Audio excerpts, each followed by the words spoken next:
तुम्ही पाहत आहात MCN न्यूज मराठी।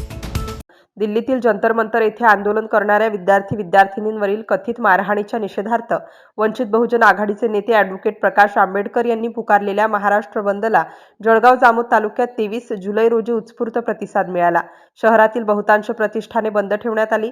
या पार्श्वभूमीवर वंचित बहुजन आघाडी व समविचारी पक्षांच्या वतीने रास्ता रोको आंदोलन करण्यात आले। आंदोलनकर्त्यांनी विद्यार्थ्यांवरील कारवाईचा निषेध व्यक्त करत लोकशाही मार्गाने आंदोलन करण्याचा अधिकार अबाधित ठेवावा, तसेच घटनेची निष्पक्ष चौकशी करून संबंधितांवर कठोर कारवाई करावी अशी मागणी केली। यानंतर भारतरत्न डॉक्टर बाबासाहेब आंबेडकर यांच्या पुतळ्यास पुष्पहार अर्पण करून अभिवादन करण्यात आले। या आंदोलनात काँग्रेस, राष्ट्रवादी काँग्रेस पक्ष, शरदचंद्र पवार, शिवसेना उद्धव बाळासाहेब ठाकरे, मनसे, MIM, समाजवादी पार्टी आदी समविचारी पक्षांनी सहभाग नोंदवला। बंद आंदोलनात वंचित बहुजन आघाडीचे तालुकाध्यक्ष देवा दामोदर, सुनील बोदडे, रतन नाईक, मोहित दामोदर यांच्यासह विविध पक्षांचे पदाधिकारी, कार्यकर्ते, युवक, महिला आणि विद्यार्थी मोठ्या संख्येने उपस्थित होते। MCN न्यूज मराठीकरिता ज्ञानदेव राजनकर, जळगाव।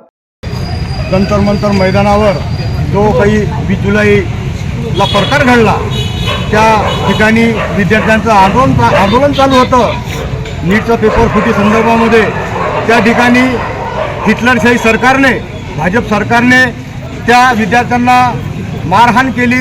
त्या ठिकाणी विद्यार्थिनीचे विनयभंग करण्यात आले।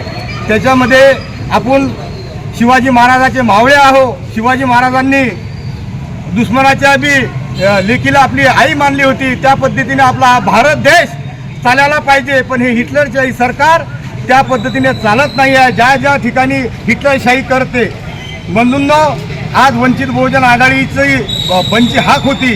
या बंच हाकीला राष्ट्रीय काँग्रेस पार्टी, त्यानंतर राष्ट्रवादी काँग्रेस शरद पवार गट, शिवसेना उद्धव ठाकरे गट, समाजवादी पार्टी आणि MIM या सर्व समविचारी पक्षांनी जाहीर पाठिंबा दिला आहे आणि वंचित बहुजन आघाडीचा हा बंद हा यशस्वी करून दाखवला आहे। मी सर्वांचे वंचित बहुजन आघाडी तालुक्याच्या वतीने मी आभार मानतो। थांबतो। जय भीम, जय शिवराय, जय ज्योती, नमस्कार, सलाम।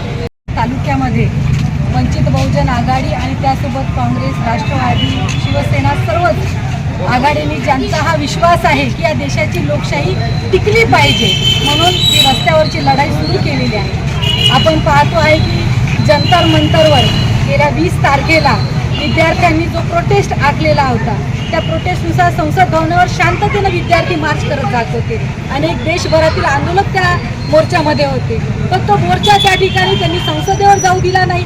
रस्त्यामध्ये मुलींवर, महिलांवरती लाठीचार्ज केला गेला। मुलांवर आंदोलक जे मुलं होते त्यांचं म्हणणं काय आहे ते ऐकायला त्या ठिकाणी प्रशासन तयार नाही। आणि या देशातील मोदी आणि शहा यांनी जी गुंडगिरी चालवलेली आहे त्याचा सर्व स्तरातून निषेध व्यक्त केला जातो आहे। त्यामध्ये काल माझ्या कानावर आलं की एक प्रोटेस्ट करणारी जी मुलगी होती तिचा करुण अंत झाला आहे। कुठेतरी 22 विद्यार्थ्यांना या आधीच आत्महत्या केल्या आहेत नीटच्या परीक्षेनंतर। देशात सातत्यानं परीक्षेची फोडी होत आहे, घोटाळे होत आहेत आणि याच्यावर हे भाजपचं सरकार ब्रशब्द काढायला तयार नाही। इतकं असंवेदनशील सरकार हे आहे आणि म्हणून भाजप सरकारचा, त्यांच्या कृतीचा आम्ही सर्वजण जळगावकर जाहीर निषेध करू।